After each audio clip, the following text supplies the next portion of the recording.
교회에서 설교를 할 때는 안 떨렸는데 여기 와서 설교를 하려니까 좀 부담이 되고 떨립니다.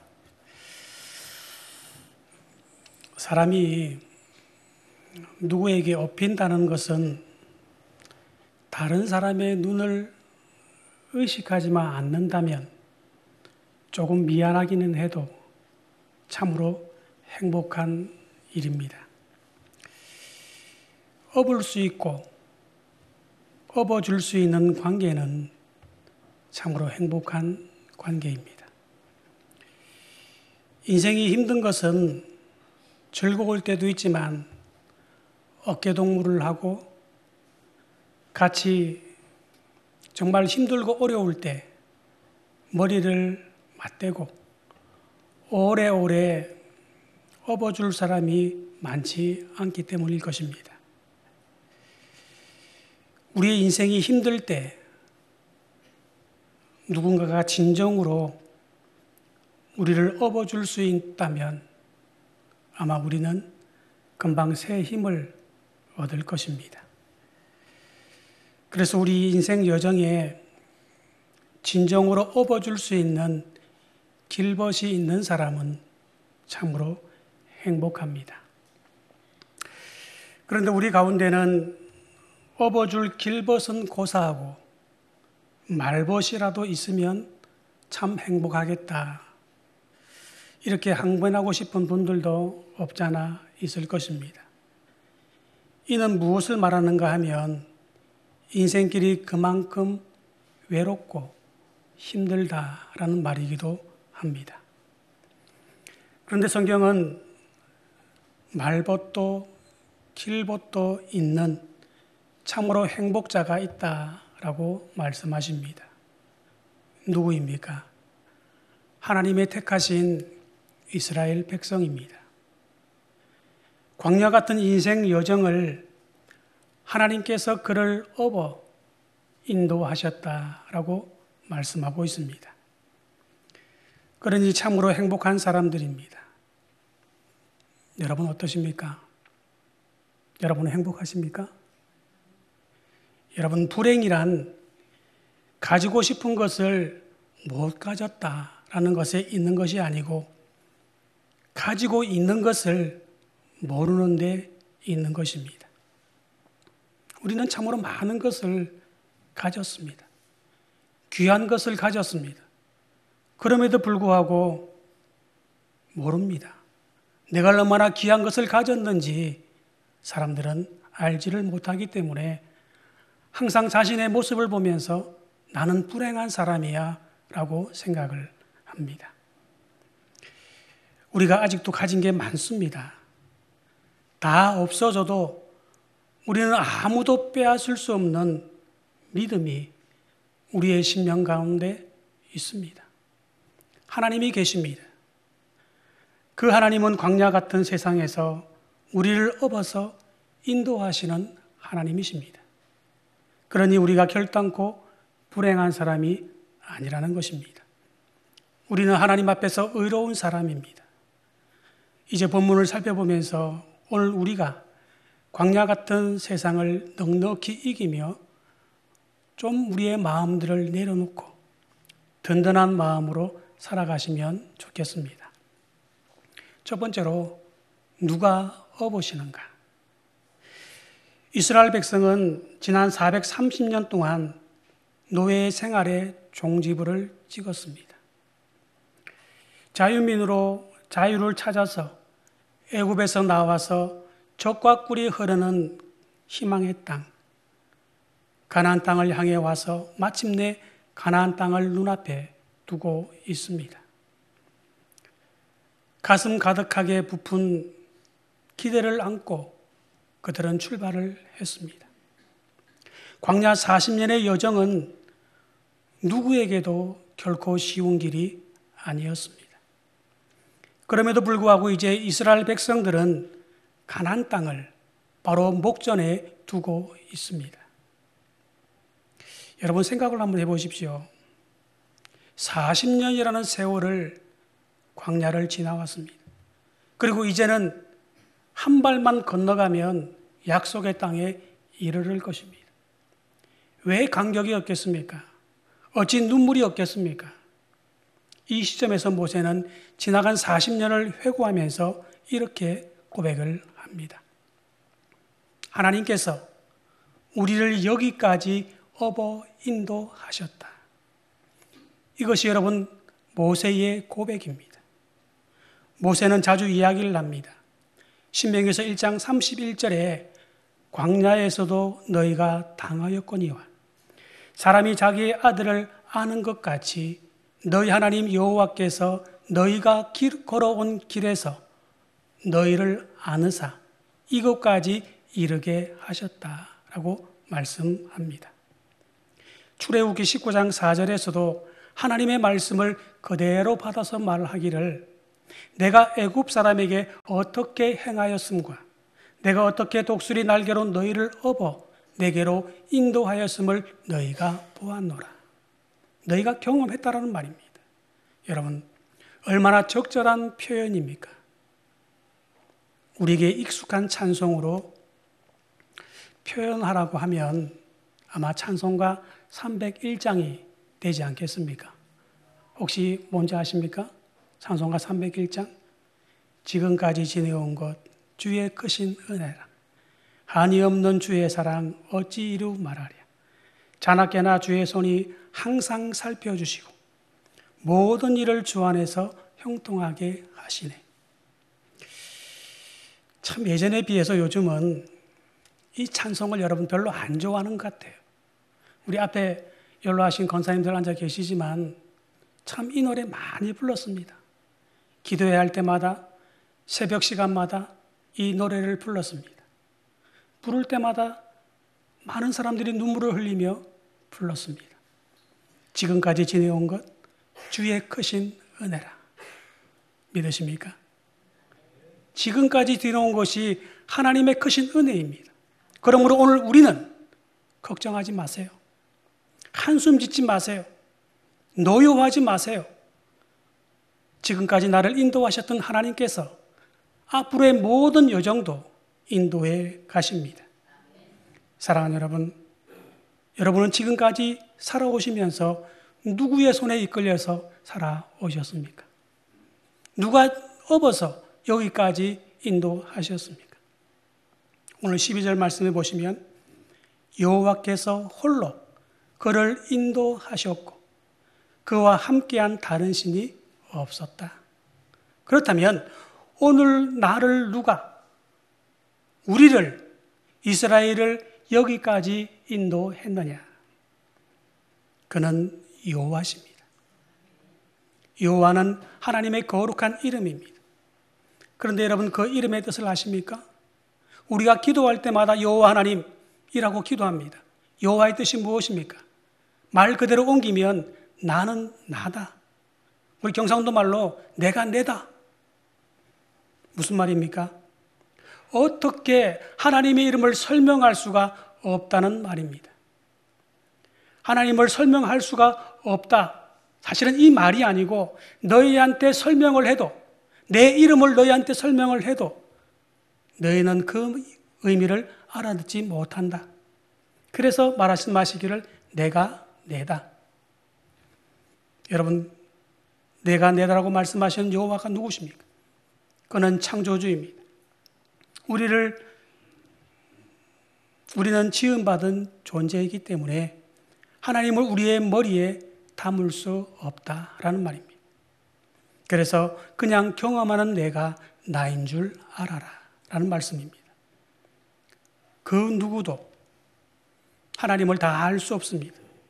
살아가면서 경험하면서 조금씩 알아가는 것입니다.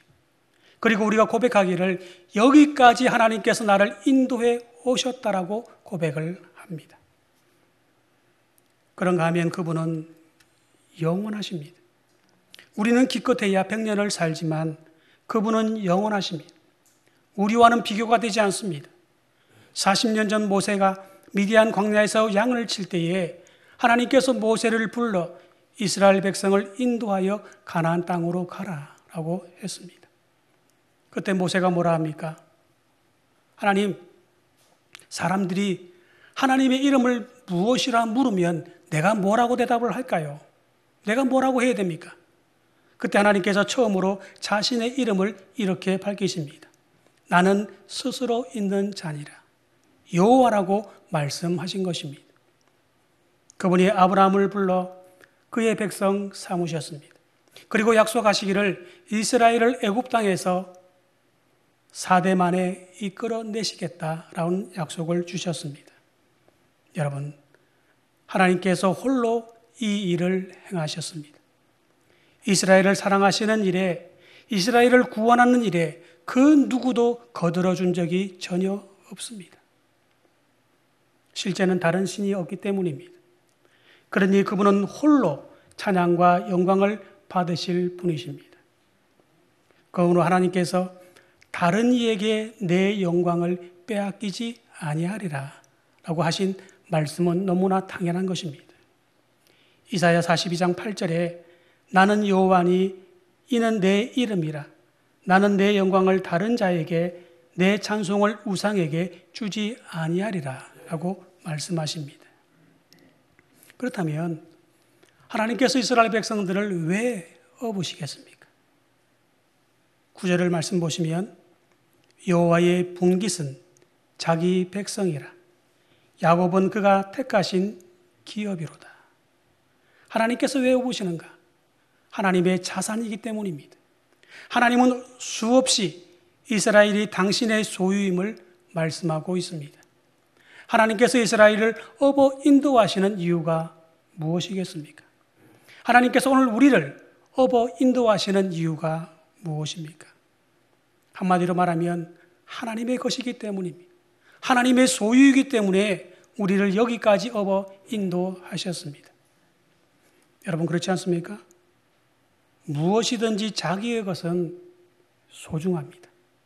소중하니까 업어서 보호하는 것입니다. 뭐든지 소중히 여기는 것은 의미가 없는 것은 하나도 없습니다. 의미가 있으니까 소중히 여깁니다. 그렇기 때문에 소중하기 때문에 지켜가는 것입니다. 그러면 하나님이 이렇게 하심으로써 이스라엘 백성들이 얻는 것은 무엇입니까? 사람은 동물이 아닙니다. 사람은 물건이 아닙니다. 동물은 먹을 것이 있고 누울 자리만 있으면 됩니다. 요즘에는 희한하게도 동물 복지를 이야기하죠. 동물도 잘 먹여야 된대요. 잘 재워야 된대요. 넓은 데서 잘 놀아야 된대요. 그러나 사람은 사람이기에 가지는 욕구들이 있습니다. 사람이 사람으로서 존재하기 위해서는 세 가지 중요한 욕구가 만족되어야 하는데 그것이 무엇입니까?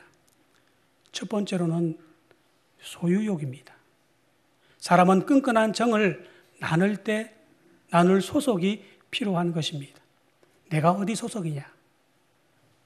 우리가 하나님의 소유라는 말은 하나님께 소속되어 있음을 말하는 것입니다. 내가 하나님의 소속이기 때문에 결코 나는 고독할 수가 없습니다. 여러분 어떠십니까? 여러분은 어디 소속입니까? 우리는 소속을 중요시 여길 때 내가 살아갈 가치를 다시 한번 깨닫게 되어집니다. 두 번째로는 의미의 욕구입니다. 사람은 자기 존재의 의미와 가치를 깨달을 때 비로소 살아갈 수 있습니다. 여러분, 우리의 값이 얼마나 되어질까요? 여러분의 가치는 얼마입니까? 예수님께서 우리를 위해 죽으셨습니다. 값을 지불하셨습니다. 그러면 내 값은, 나의 가치는 우리 예수님께서 나를 위해 죽으실 만큼의 가치가 되어지는 것이죠. 어떻게 환산하시겠습니까? 그 지불의 대가에 내 삶의 의미, 내 가치가 있는 것입니다. 우리가 그 의미를 알고 사는 사람, 그 사람이 바로 그리스도인입니다.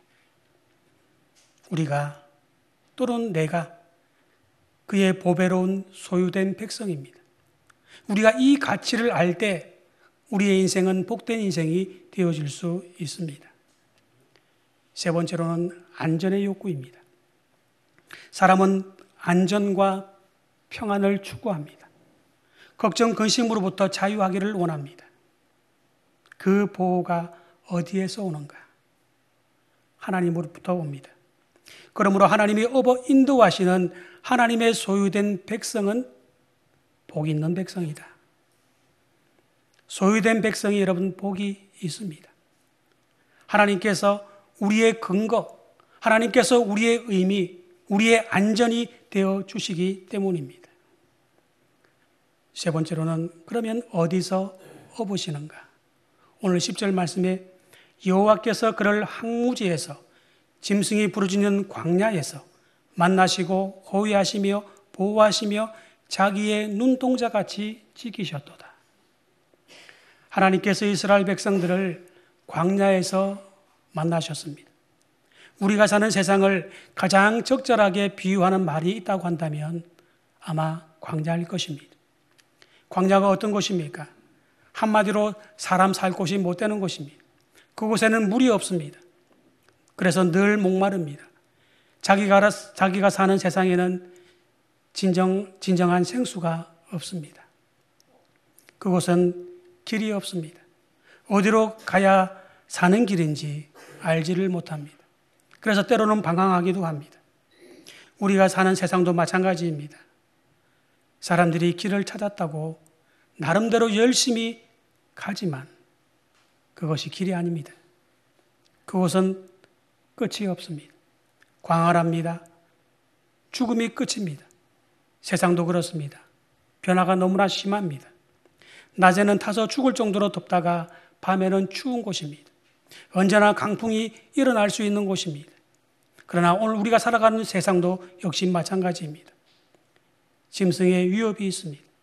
우리가 사는 세상에도 짐승과 같은 사람들의 유혹과 날마다 오는 사자처럼 덤벼드는 사단 마귀가 있습니다. 결코 잠시도 마음을 놓을 수 없는 것이 바로 우리가 살아가고 있는 이 세상인 것입니다. 우리가 사는 이 곳이 좋은 곳이, 우리가 사는 이 좋은 곳이 바라보고 동경하는 이곳이 바로 광야인 것입니다. 사랑하는 여러분, 이 같은 세상에서 나를 만나시고 나를 호위하시고 보호하시며 지키시는 분이 있습니다. 누구이십니까? 하나님이십니다. 어느 정도로 그렇게 하시는가? 자기 눈동자같이 그렇게 하신다라고 했습니다. 여러분, 우리 신체 가운데서 눈이 신체의 가장 중요한 보배입니다. 눈 중에서도 눈동자가 가장 중요합니다.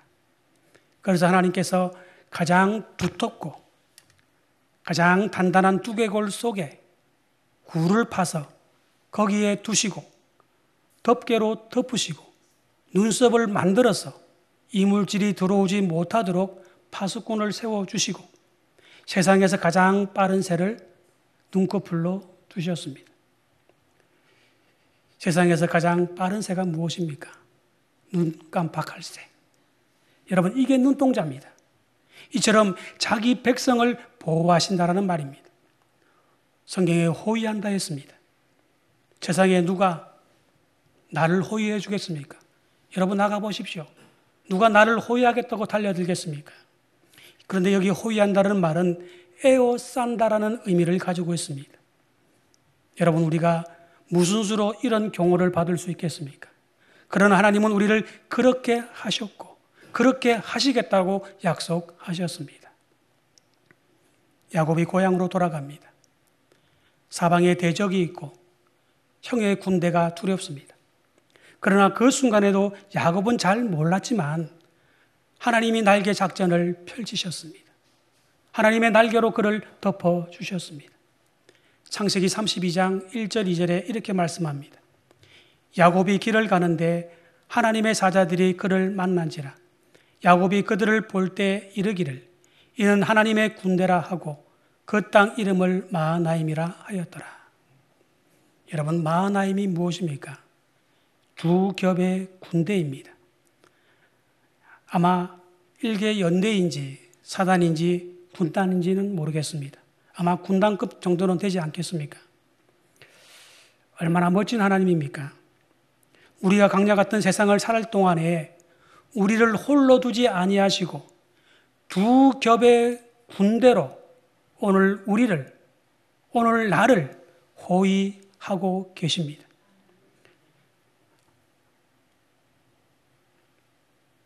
오늘 이 같은 경고를 받는 자가 바로 오늘 저와 여러분들입니다.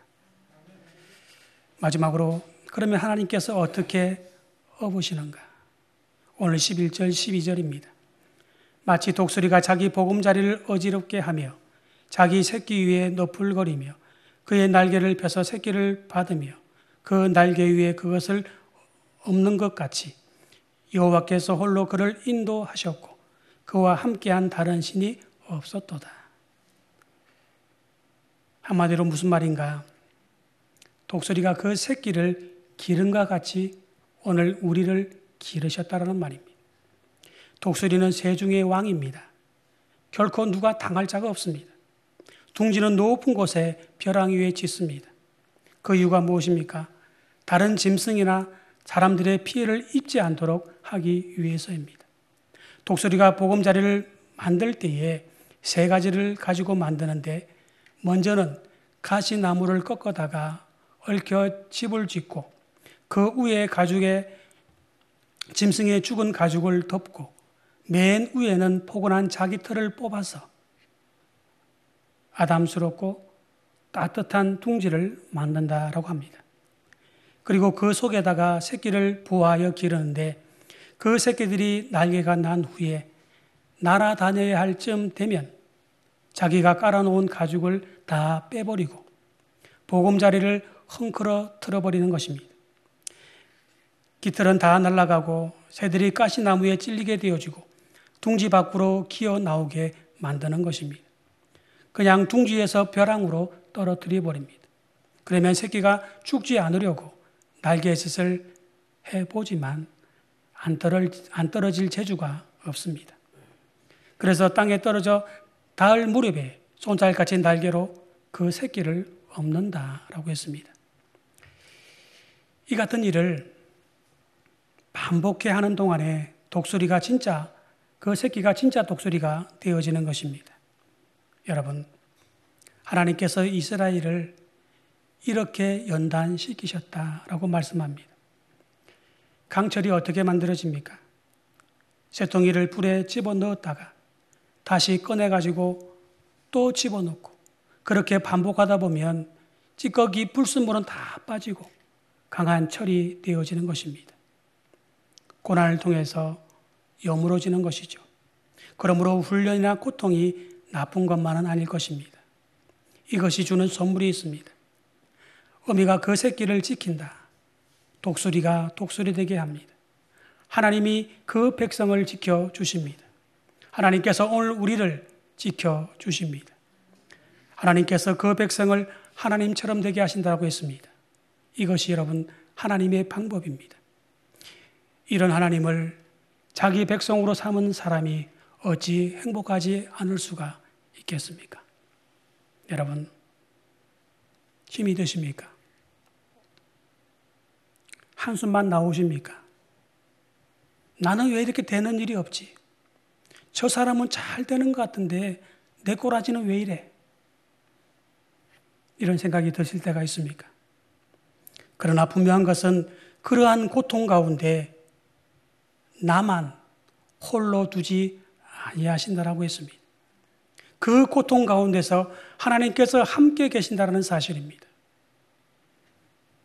아마 여러분은 두 개의 발자국이라는 글을 아실 것입니다. 한 남자가 꿈을 꾸었습니다. 꿈속에서 그는 자신이 섬기는 신과 나란히 해변을 걷고 있었습니다. 그때 그는 자신의 삶의 장면들이 주마등처럼 스치고 지나가는 것을 볼 수 있었습니다.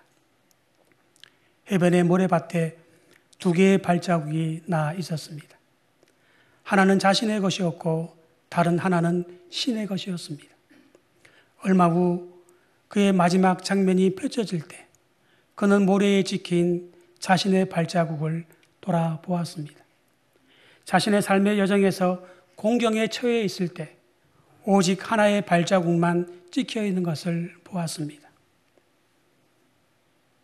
그것을 보자 자신의 삶에서 가장 절망적이고 슬픈 일이 벌어졌음을 알았습니다.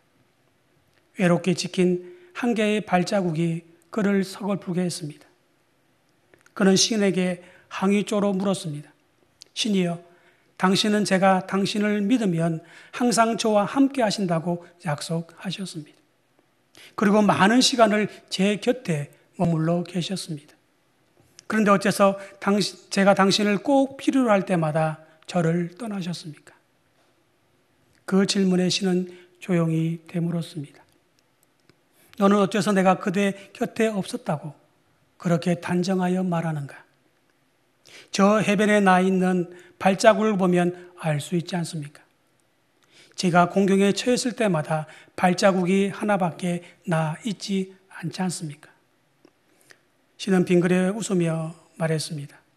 이 사람아, 그대가 날 믿는 만큼 나도 그대를 믿고 있다네. 내가 너와 함께 네가 힘들고 어려울 때마다 내가 너를 업고 이곳에 왔단다. 사랑하는 여러분, 우리가 과연 그런 대우를 받을 정도로 중요한 존재입니까? 아닙니다. 결국 그렇지 않습니다. 100번 만번 죽었다 깨어나도 아닌 것은 아닌 것입니다. 그러나 은혜에 풍성하신 하나님께서 우리를 택하사 자녀 삼아주시고 자원에서 그렇게 업으시고 광야 같은 세상을 지나게 하신 것입니다. 우리는 나는 그저 그 사랑에 감사하면 되어지는 것입니다. 우리의 남은 생에 오직 감사로 사시기를 축복합니다. 힘들어도 한숨 지을 일이 많이 있다 할지라도 세상에 아무리 힘들어도 하나님 앞에 감사하며 사시기를 축복합니다. 우리의 심령 가운데는 가장 보배로우신 예수 그리스도가 계시기 때문입니다. 우리는 하나님의 등에 업혀 사는 존재입니다. 이 확신을 가지고 이 험한 세상을 승리하며 살 수 있기를 바랍니다. 현대 심리학에서 이런 말을 합니다. 인간은 자신이 생각하는 방향으로 변화하는 존재이다. 그렇습니다. 생각하는 것만큼 세계를 살아갈 수 있습니다. 환경이 아무리 달라져도 생각이 달라져야 사람이 달라집니다. 그렇지 않으면 촌놈은 항상 촌놈입니다. 덜 된 사람은 항상 덜 된 사람으로 끝이 납니다. 불평하는 사람은 그 끝이 불평합니다. 여기서 우리가 깨달아야 하는 것은 내가 생각하는 대로 변화가 온다라는 사실입니다. 우리는 어떠한 존재입니까? 나는 어떠한 존재입니까? 어떠한 가치를 가지고 살아가고 있습니까? 하나님께서 업어 기르시는 하나님의 자녀입니다. 때로는 생각 안 될 때도 있지만 그러나 믿음이 있다면 믿음대로 되어질 줄로 믿습니다. 나의 믿음이 나의 역사를 만들어 가시기를 주의 이름으로 축원합니다. 기도하겠습니다.